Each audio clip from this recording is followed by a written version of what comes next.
이제 하나님 말씀 보도록 하겠습니다. 이사야서 42장 1절부터 4절까지의 말씀입니다.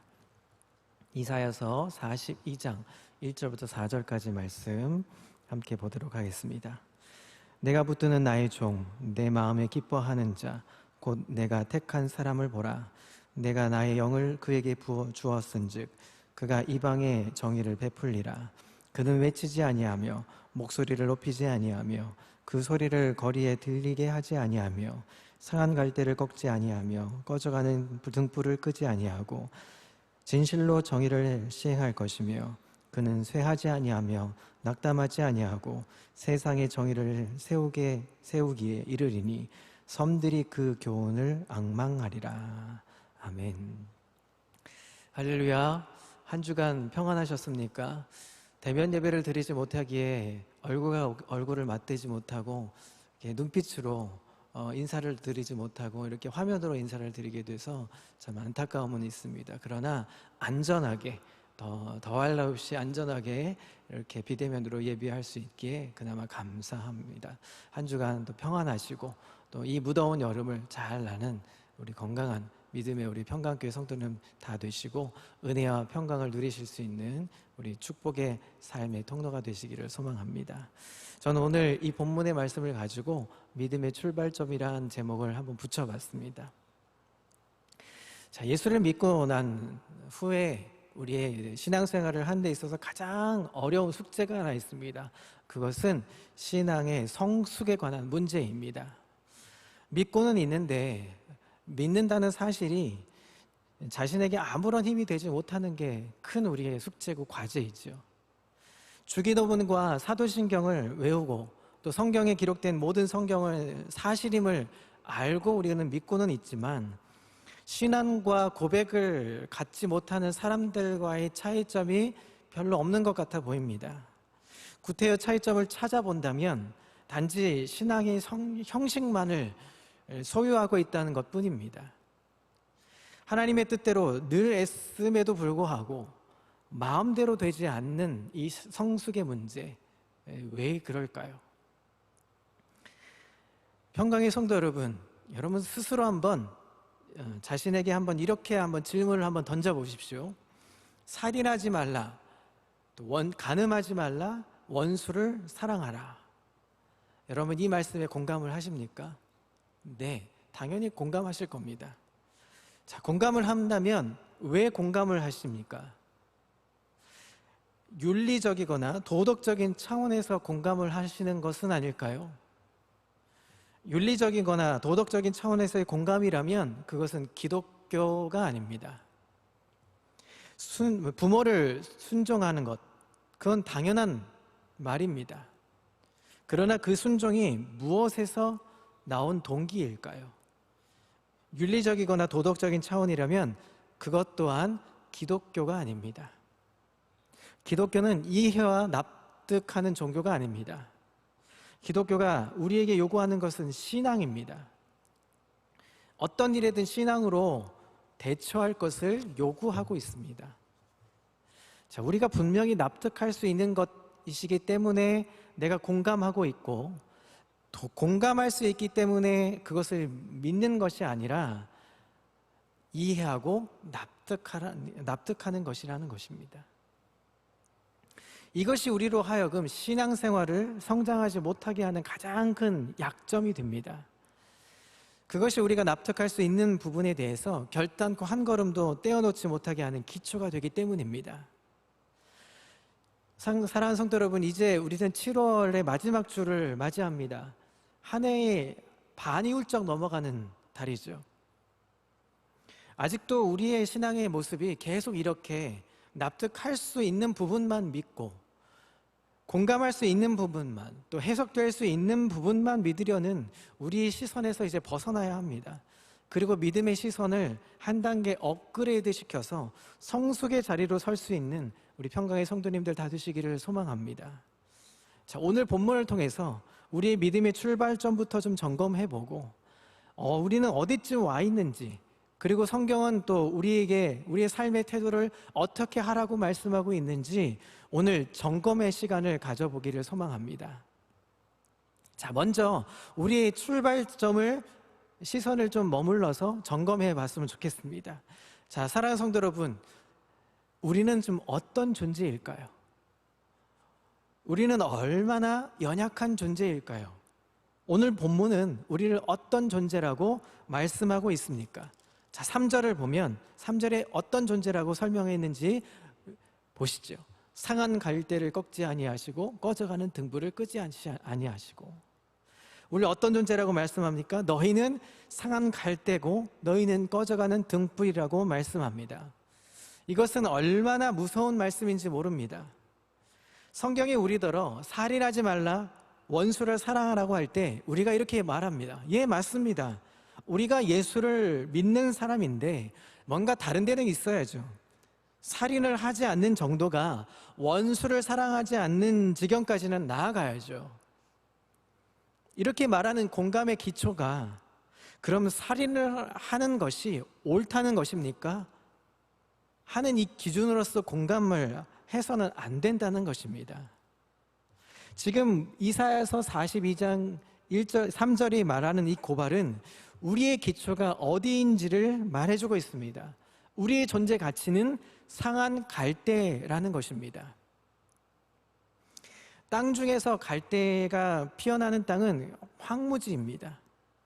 농사를 지을 수 없는 버려진 땅, 아주 저주받은 땅입니다. 농사를 짓지 않는 사람들에게 갈대는 참 아름다운 포토존입니다. 사진 찍기 좋은 장소이죠. 그러나 농사를 짓는 사람에게는 아주 지겨운 잡초에 지나지 않습니다. 그에게는 갈대가 목적이 아니라 갈대가 돋아난 땅이 목적이기 때문입니다. 그래서 갈대가 자라나면 눈살을 찌푸립니다. 거기에 갈대가 꺾여 있으니까 가장 저주받은 모습을 보여주고 있는 것입니다. 하나님을 떠나서 저주받은 자리에 부패되어 있는 이 죄인들의 모습을 이보다 더 잘 표현한 것은 없을 겁니다. 성경은 인간을 상한 갈대라고 표현하고 있습니다. 자, 그런데 하나님은 그것을 부러뜨려 뽑지 않으신다고 말씀합니다. 자, 그런 다음에 또 어떤 존재라고 우리를 표현하고 있습니까? 꺼져가는 등불이라고 표현합니다. 자, 꺼져가는 등불은 기름이 없어서 꺼지는 것이 아닙니다. 마지막 심지가 타고 그 다음에 꺼지는 것입니다. 여러분, 양초를 켜보신 분들은 알 겁니다. 등불은 방안을 밝혀두기 위해서 걸어두는 것인데 심지가 탈 때에는 불빛을 내는 것이 아니라 연기만 나는 법입니다. 그래서 도움을 주기보다 냄새가 나고 눈을 아프게 하는 매연으로 피해만 줄 뿐이죠. 바로 그 심지를 끄지 않으시겠다는 겁니다. 놔두기만 해도 꺼져가는 심지를 방치하지 않으시겠다고 말씀하고 있습니다. 하나님께서 우리에게 요구하시는 수준은 살인하지 말라, 원수를 사랑하라고 하는 우리가 바로 어떤 존재입니까? 상한 갈대 꺼져가는 심지라고 말씀하고 있습니다. 자, 그런데 성도 여러분, 한번 생각해 보십시오. 온 누리를 비치라, 너희는 세상의 소금이요 너희는 세상의 빛이라 라는 말씀을 아시죠? 그렇게 말씀하시면서 또 우리에게 오늘 너희는 상한 갈대요 너희는 꺼져가는 등불이다 라고 말씀합니다. 자, 이 두 말씀이 마치 극단적으로 흘러가는 말씀 같아 보이고 말이 안 되는 말씀 같아 보입니다. 어디가 맞지 않아 보이죠? 너희는 세상의 소금이라, 너희는 세상의 빛이라 요구하시면서 또 그렇게 되어야 한다고 말씀하시면서 하나님이 우리를 어떤 존재라고 얘기하십니까? 꺼져가는 심지, 상한 갈대 이렇게 표현하십니다. 자, 이 시점에서 우리가 쳐다보는 하나님의 요구는 성취 불가능해 보입니다. 자, 그래서 여기에 우리가 좀 더 깊이 생각해 보고자 하는 바로 이 지점이 바로 오늘 이 본문인 것입니다. 하나님께서 우리에게 살인하지 말며 원수를 사랑하라고 하시는 이 명령이 우리의 이 머릿속의 생각에서 내가 성취할 만한 기준 속에서 요구되는 것으로 이해하는 믿는 자들에게는 신앙이 설 자리가 없다는 것입니다. 성숙할 수 없다는 것입니다. 하나님의 명령 속에서 도덕성이나 윤리성을 찾고 있는 사람은 신앙이 아직 무엇인지 모르는 사람들과 같은 것입니다. 신앙이란 할 수 없는 갈등을 느끼는 사람에게만 드디어 생겨나는 것입니다. 절체절명의 순간에 우리가 생각할 수 있는 세 가지의 생각이 있습니다. 첫 번째, 하나님이 어떻게 하시나 보자 하는 생각과, 두 번째, 믿은 게 잘못이지 하는 이 반응과, 세 번째, 하나님이 이기게 해주신다고 했으니까 그래도 기대를 한번 걸어보자 하는 세 가지 반응입니다. 우리에게는 지금 어느 지점이 모자라는가, 어느 생각이 모자라는가 하면, 어디 지금 하나님이 어떻게 하시는가 한번 생각해보자, 그 기대를 걸어보자 하는 데까지 이르지 못했다는 것입니다.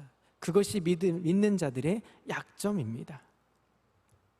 우리 신앙인들의 최고의 약점은 이 갈등에까지 와 있지 않는다는 것입니다.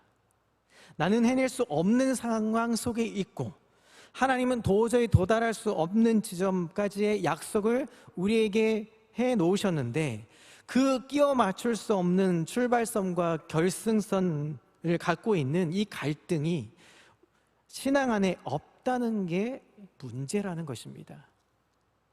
나에게 하나님이 약속하시고 선언하신 목적지와 그것을 이루어야 할 나의 이 처절한 절망할 수밖에 없는 모습이 도저히 끼워 맞출 수 없는 불연속성인데, 도저히 연결될 수 없는 이 황당함, 바로 이 갈등함이 우리 믿는 자들에게 없다는 게 문제입니다. 사랑하는 성도 여러분, 이것이 없는 자에게는 신앙이 설 자리가 없다는 것을 여러분 기억해야 합니다. 하나님이 나에게 허락하신 목적지와 내가 어디에 있는가, 이것을 끼워 맞출 수가 없으니까 어떤 생각을 하냐 하면, 이 갈등 속에 들어갈 바에야 차라리 하나님께서 내가 해 놓을 수 있는 것과, 하나님께 내가 해 놓을 수 있는 것과 하나님이 나에게 요구하시는 것을 적당한 선에서 타협하고 사는 것입니다. 자, 적당한 선에서 타협합니다. 자, 지금 말씀이 좀 어려우신가요? 쉽게 설명을 하겠습니다. 주일날, 비대면이니까 좀 더 편하실 수 있을 겁니다. 주일날 예배 봐주기, 11조 받쳐주기, 그 다음에는 손 서로 대지 않기, 노터치 하는 것입니다. 서로 구역을 나누어서 만들어 놓는 것이죠. 하나님, 제가 예배에 봐드리겠습니다. 11조는 네, 바치겠습니다. 그 대신에 제게 말도 안 되는 요구는 하지 마십시오. 저를 하나님의 아들로 삼는다든가, 영광과 존귀로 관을 씌운다든가, 뭐 그런 골치 아픈 내용의 이야기는 저한테 좀 하지 마십시오. 그냥 죽으면 천국이나 보내주시고 그걸로 좀 때워주십시오. 그 대신에 제가 이 정도는 해드리겠습니다. 제가 너무 극단적인 표현을 했나요? 아닐 겁니다. 여러분은 마음의 가슴에 손을 얹고 한번 생각해 보십시오. 이렇게 타협하고 있다는 것입니다. 갈등을 싫어하고 있다는 사실을 우리는 심각하게 고민하고 점검해 봐야 할 문제들입니다. 믿음의 영역에 갈등이 없습니다. 이것이 정말일까 하는 불안감이 없습니다. 내가 정말 믿을까 말까, 이렇게 살아야 되는 게 맞을까 아닐까 하는 회의도 품지 않는 자리로 우리는 쉽게 면역되어 매너리즘에 빠지는 것입니다. 사랑하는 평강의 성도 여러분, 우리는 이것만은 절대 외면하지 말고 부딪혀가며 싸워야 합니다. 내가 꺼져가는 등불이고 상한 갈대임에도 불구하고 요구되는 것을 외면하지 말아야 합니다. 어제부터 올림픽이 시작됐죠. 모든 시합에는 중요한 약속이 있습니다. 동일한 출발점에서 출발해야 합니다. 그리고 출발점이 있으면 꼬린 지점이 있죠. 출발점이 없으면 꼬린 지점도 없습니다. 그런데 우리 믿는 자들이 오해하는 것이 있습니다. 우리의 출발점이 어디인지를 모르는다는 사실입니다. 우리 모두가 거기서부터 신앙생활을 잃어버리고 맙니다. 출발 지점이 우리가 할 수 있는 수준에서부터의 시작입니다. 살인도 간음도 윤리적인 이유에서가 아니라 신앙 때문에 하지 말아야 하는 것입니다. 도덕성 때문에 참는 것이 아니라 하나님이 나의 주인이시니까, 하나님이 나의 대장이시니까, 대장이 하지 말라고 하니까 참는 것입니다. 그래야 하는 거죠. 이해와 납득이 아니라 그분이 옳다면 모든 것이 옳은 것입니다. 틀렸다면 내 생각이 아무리 옳다고 해도 틀린 것입니다. 나는 꺼져가는 심지이기 때문입니다. 하나님이 나의 주인이 되셨습니다. 그래서 좌절하지 않습니다. 그리고 내가 그분을 저버릴 수 없습니다. 그분이 나를 잡고 있는 한 그분에게서 나를 빼앗아갈 사람이 없다. 그것을 나는 압니다. 이것이 우리가 기억해야 할 출발점입니다. 원수를 사랑하라. 그것은 우리가 도저히 도달할 수 있는 것이 아닙니다.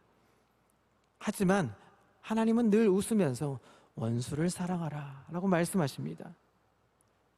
그럴 때 우리는 언젠가는 되겠지. 나는 못하지만 그분이 하라고 하시니까, 그분이 하라고 하시는 분이 어떻게든 해주시겠지.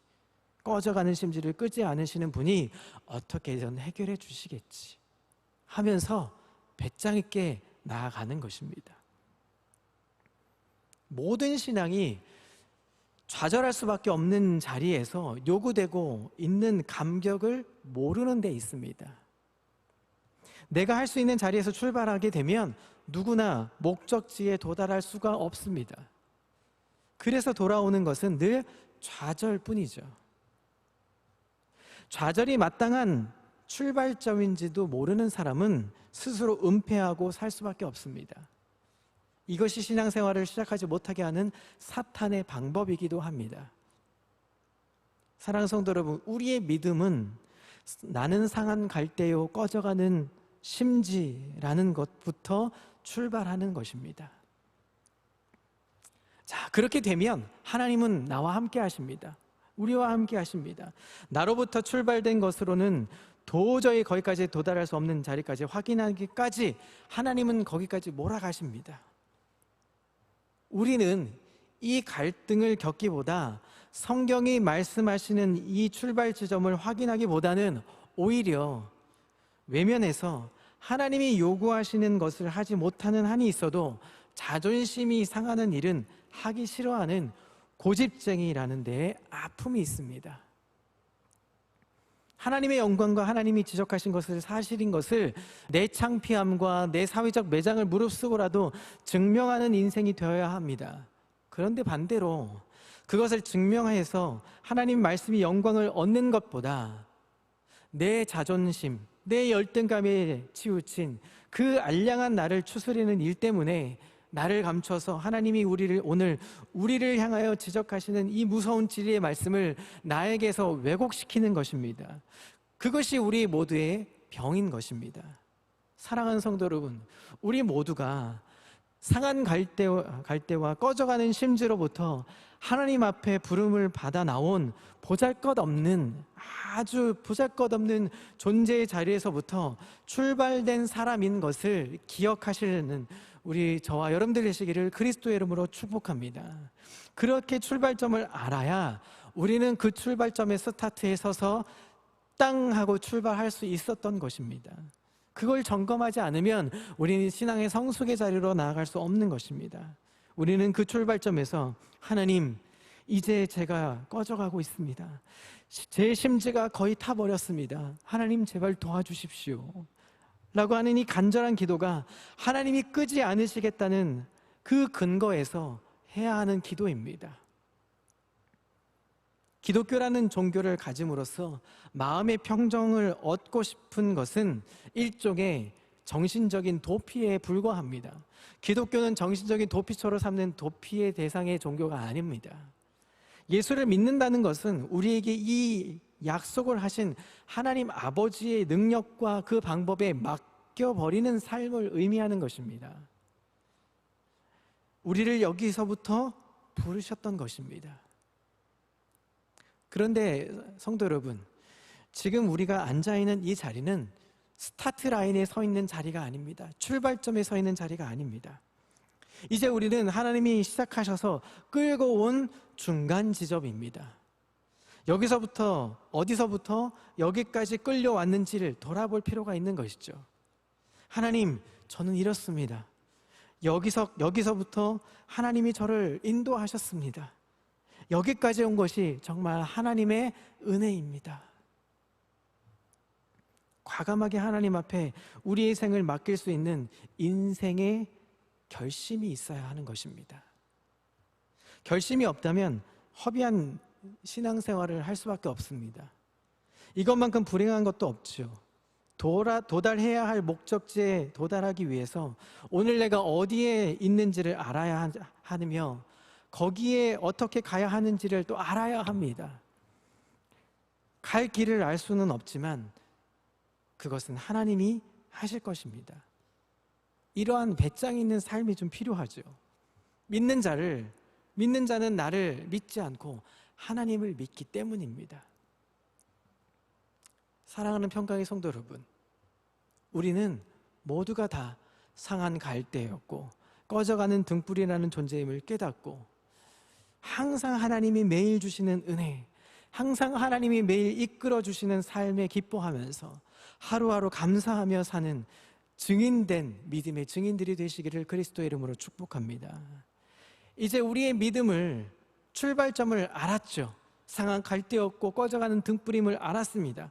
그리고 우리는 그곳에서 머물러 있지 않고 믿음을 굳건하게 지키길 원하면서 굳건한 의지가 생겼습니다.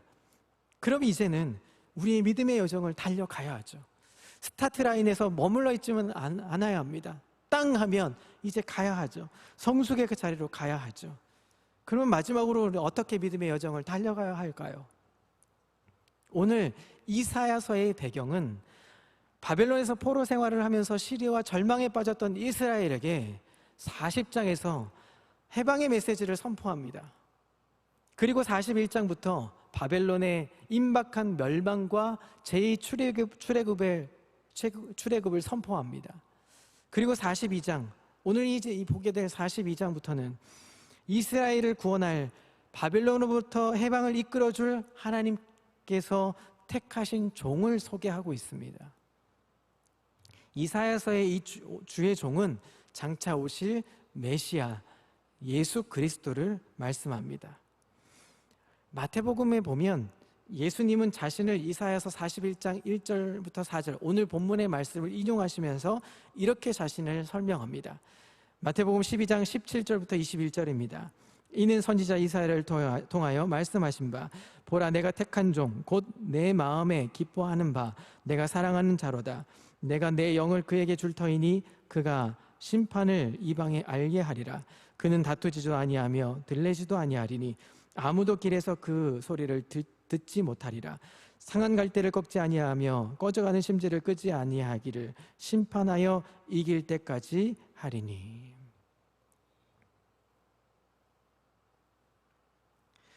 예수님께서도 자기 자신의 고향 나사렛에서 가셔서 강론을 하시면서도 자신을 가리켜서 이사야 61장 1절을 인용하시면서 말씀하십니다. 이사야 61장 1절입니다.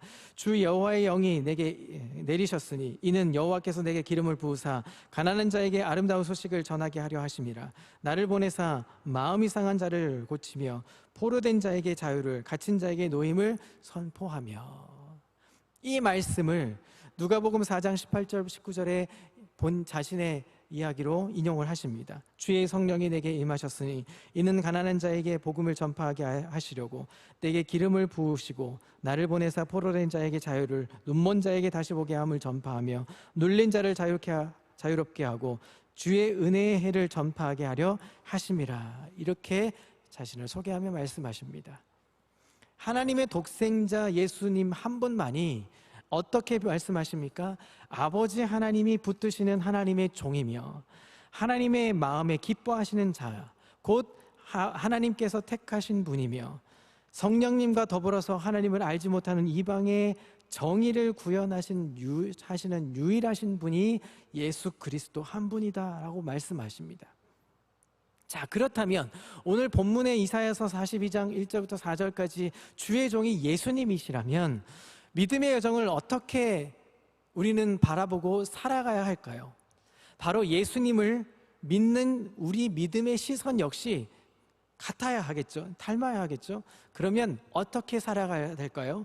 하나님이 붙드시는 하나님의 종이며 하나님의 마음에 기뻐하시는 하나님의 택하신 자로서 이방을 향해 정의를 베푸는 존재로 우리는 살아가야 한다는 것입니다.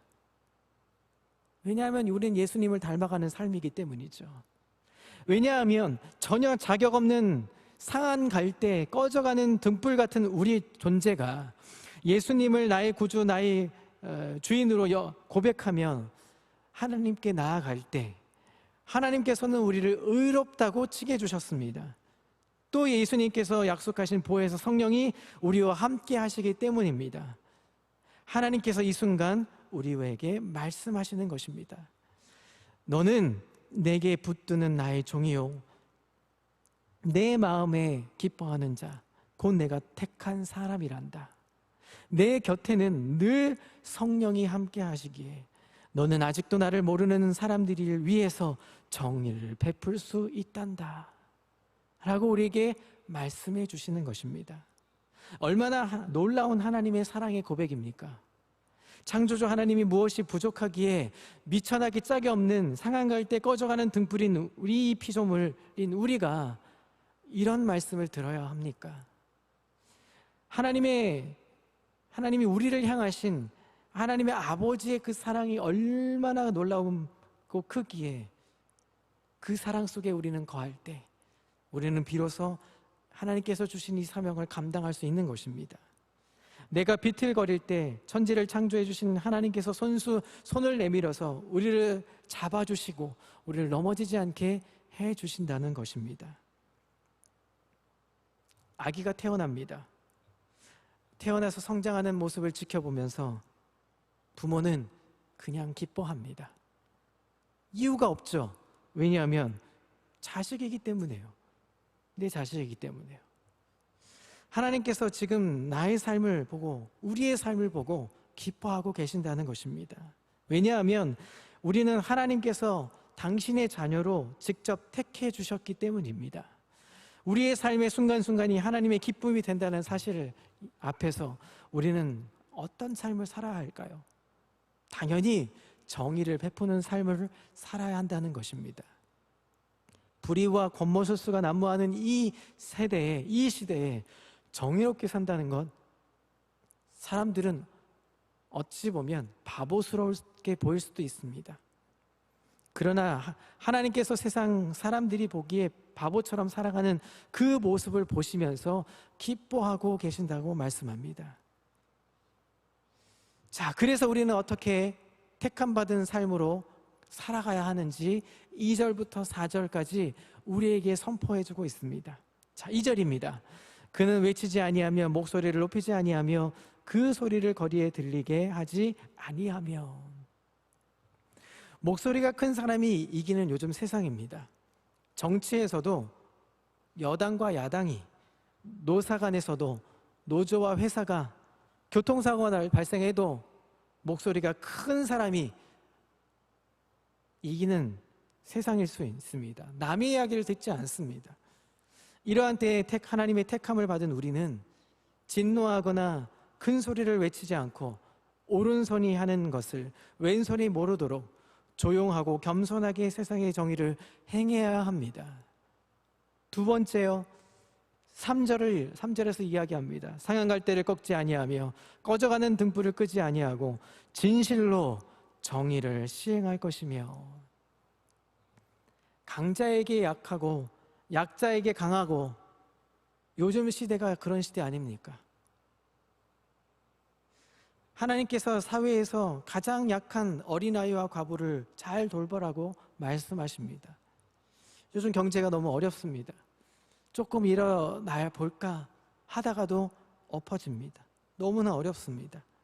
이 어려운 형편에 나 돌보기도 쉽지 않은 시대에 남 돌보라고 하는 것은 더 어려울 수 있습니다. 그러나 가식적인 것이 아니라 정말 마음에서 우러나오는, 진심으로 우러나오는 돌봄이 필요한 시대가 요즘 아닐까 싶습니다. 하나님은 그 진실음을 담아서 우리는 상한 갈대였고 꺼져가는 등불, 그것을 우리는 그 속에서도 우리를 살리시고 우리를 값진 보배로운 피로 우리를 사셨다면 우리는 그들에게 은혜를 베풀어야 할 것입니다. 4절입니다. 그는 쇠하지 아니하며 낙담하지 아니하며 세상의 정의를 세우기에 이르리니 섬들이 그 교훈을 앙망하리이다. 어떤 역경에서도 낙담하지 않는 것, 정의를 구현하며 정진해야 되는 삶을 말씀하고 있습니다. 왜냐하면 우리 곁에는 소망 없는 자에게 소망을 주시고 승리하게 해주시는 성령님이 동행해 주시며 함께 하시기 때문입니다. 바벨론의 포로로 끌려간 유대인들이 다시 불려서 세워서 제2의 출애굽을 할 수 있었던 것이 누구 때문입니까? 바로 하나님이 하셨기 때문입니다. 우리에게 다가오는 상황만 바라보지 말고, 어려운 상황만 바라보지 말고, 코로나 때문에 어렵고 이것 때문에 어렵고 저것 때문에 어렵다고만 바라보지 말고 그 너머에 나를 향하신 하나님의 놀라운 역사하심, 인도하심, 여기까지 우리를 인도하셨던 그 은혜를 바라보아야 합니다. 눈앞의 상황에만 집착하는 인생은 그야말로 하루 사이의 삶을 살다가 떠나갈 뿐입니다. 사랑하는 성도 여러분, 우리는 언제나 상한 갈대였고 언제나 꺼져가는 등불과 같은 존재였음을 여러분 잊지 말아야 합니다. 그 출발점을 잊지 않을 때 우리는 하나님의 값진 보혈의 은혜로 거듭난 인생임을 감사할 수 있는 것입니다. 하나님의 은혜와 인도하심으로 날마다 세상 앞에 정의를 실천하며 살 수 있게 되는 것입니다. 겸손하게 배품이 있는 넉넉한 믿음의 성도들로 살 수 있게 되는 것입니다. 세상 앞에 하나님의 빛을 비출 수 있고 비로소 소금의 역할을 감당할 수 있는 멋진 하나님의 사람들이 될 수 있는 것입니다. 세상 사람들이 바라볼 수 있는 존재로 살 수 있게 되는 것입니다. 그러한 믿음의 증인들, 귀한 값진 은혜의 성도들 다 되실 수 있기를 그리스도의 이름으로 축복합니다. 요즘 시대가 믿음으로 산다는 것이 더 어려운 시대입니다. 요즘 시대가 더 많이 믿음으로 산다는 걸 더 불편하게 만드는 시대입니다. 더 봉사하기 힘들고 더 하나님께 가까이 하기에 어려운 시대일 수도 있습니다. 그러나 위기는 또 다른 기회입니다. 더 하나님께 가까이 갈 수 있는 절호의 기회일 수 있습니다. 더 하나님께 더 드릴 수 있는 것들이 많아질 수 있는 기회일 수도 있습니다. 하나님께 더 가까이 가보십시오. 나는 상한 갈대였습니다. 나는 꺼져가는 심지였습니다. 나를 도우시는 분은 하나님이십니다. 지금까지 이 무더위 속에서도 이렇게 견딜 수 있는 것 하나님의 은혜입니다. 이 힘든 시간 속에서도 지금 이렇게 내가 살 수 있는 것 하나님의 은혜입니다. 매일매일 은혜입니다. 매일매일이 감사입니다. 이런 고백이 끊이지 않는 우리 평강교회 모든 성도님들 다 되시기를 그리스도의 이름으로 축복합니다. 아멘. 이 시간 우리 함께 우리 반주 좀 해주시고요. 함께 우리 기도하면서 합심으로 좀 나아가기를 원합니다. 이 시간에 우리 세 가지를 놓고 함께 기도하겠습니다. 우리 첫 번째는 우리 말씀을 생각하면서 함께 기도했으면 좋겠습니다. 우리 출발점을 잊지 않도록 하나님, 나는 언제나 상한 갈대였고 나는 언제나 꺼져가는 등불 같은 존재였습니다. 그러나 나를 살게 해주셨고 나를 하나님 장중에 붙들어 주시고 나를 지금까지 여기까지 인도하시는 은혜는 결국 하나님의 은혜였습니다. 하나님이 나를 인도하셨습니다. 하나님 감사합니다. 우리 이 시간에 감사의 고백으로 나를 인도해 달라고, 끊임없이 나를 붙들어 달라고 이 시간 하나님 앞에 말씀을 하고 기도하고 기도하고 또 우리 5대 담임 목사님 청빙을 위해서 기도해 주셨으면 좋겠습니다. 끊임없이 기도하면서 이제 곧 마무리 되어져 가야 될 이제 시간들이 이제 얼마 남지 않았습니다. 순서와 절차들을 하나님께서 어둠의 권세 틈 못하도록 막아주시고 좋은 길로, 좀 선한 길로 인도해 달라고 우리 5대 담임 목사님 청빙을 위해서 기도해 주시고, 또 아울러서 우리 이제 날이 조금 지나고 우리 거리두기가 조금 풀리면 우리는 또 전도해야 될 사명이 있습니다. 우리의 사명, 우리 정의를 베풀고 선을 베풀어야 될 우리 전도의 사명도 있습니다. 우리 전도부가 계획한 우리 이제 마스크 전도도 해야 하고 여러 가지 전도의 사명들이 필요한데, 그 모든 사명들을 잘 감당할 수 있는 우리 평강교회가 될 수 있도록 그 세 가지를 놓고 우리 잠시 합심하여 기도하시는 시간 되기를 소망합니다. 함께 기도하겠습니다. 하나님 아버지 감사합니다. 오늘 말씀으로 우리를 인도해 주셔서 감사합니다. 우리는 상한 갈대 꺼져가는 등불이었습니다. 하나님, 언제나 우리는 그런 모습으로 살아왔던 인생 죄인의 모습이었습니다. 그러나 하나님께서 우리를 붙들어 주시고 우리를 하나님 보혈의 핏값을 우리를 사시고, 하나님 그래서 우리는 의인의 존재로 살아갑니다. 은혜 언제나 감사, 언제나 은혜를 고백하는 우리의 모습이 되게 인도해 주옵소서. 코로나 때문에 힘들고 이것 때문에 힘들고 저것 때문에 힘들고 불만이 아니라 언제나 감사, 언제나 은혜 고백하며 나아가는 우리 모습이 되게 도와주시고, 언제나 그 도움의 손길이 하나님으로부터 오는 것을 잊지 않도록 주여 인도해 주시옵소서. 특별히 기도하는 것은 우리 5대 담임 목사님 청빙을 아버지 얼마 남지 않고 있습니다. 순서와 절차들을 하나님께서 함께 해주시고 아버지 하나님 잘 매듭지어서 우리 담임 목사님 좋은 목사님 청빙될 수 있도록 하나님께서 인도해 주시옵소서. 우리 모든 성도들이 합심하여 기도하고 있사오니 하나님 좋은 아버지 하나님 시간들이 될 수 있도록 함께해 주시옵소서. 아버지, 우리 전도부가 계획한 아버지 우리 마스크 전도도 아버지 이제 곧 날이 풀리면 아버지 곧 이제 우리가 이 거리두기가 조금 완화되면 아버지 하나님 우리가 아버지 전도의 사명도 감당할 수 있는 우리 모두가 되게 인도해 주시옵소서. 그래서 우리 아버지 하나님의 영광을 드러내는 삶으로 다시 한번 도전하며 다시 한번 신앙의 성숙의 자리로 나아갈 수 있도록 아버지여 인도해 주시옵소서. 기대합니다. 이 부족한 우리를 세워주시고 인도해 가실 하나님을 기대합니다. 주님 붙드시고 역사하여 주시옵소서. 하나님, 그래서 우리 모든 성도들이 하나님 정말 성숙한 우리 건강인들, 성숙한 믿음의 자리가 되어서 세상 사람들이 우리를 부러워하는 믿음의 사람들이 믿음의 증인 될 수 있도록 하나님 함께 해주시고 역사하여 주시옵소서. 오 주님 함께해 주시옵소서. 주님 인도해 주십니다. 하나님 감사합니다. 우리에게 이 귀한 주일 하나님 앞에 존전 앞에 하나님 모니터지만 예배할 수 있게 해주셔서 감사합니다. 특별히 우리는 상한 갈 때 꺼져가는 등불의 존재였지만 하나님 그 존재물을 인식하고 하나님 그 속에서 우리를 구원해 주시고 우리를 의인 삼아 주시고 우리를 아버지 충성되이 여겨 주시고 우리를 아버지 늘 이끌어 주시고 우리를 늘 인도해 주시는 은혜 앞에 감사하며 그 감사의 마음 변치 않을 수 있도록 인도해 주시고 늘 신앙의 성숙의 자리로 나아갈 수 있도록 인도해 주시옵소서.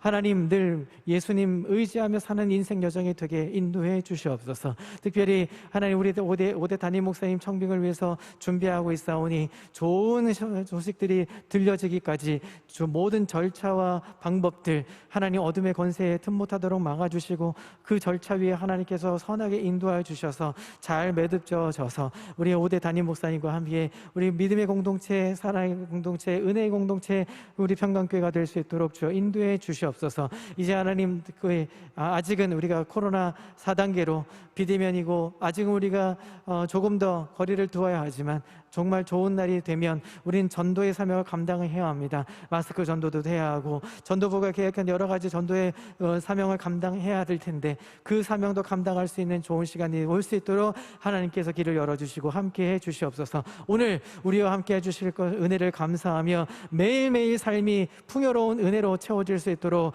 주여 인도해 주시옵소서. 감사와 영광 올려드리며 예수 그리스도 이름으로 기도합니다.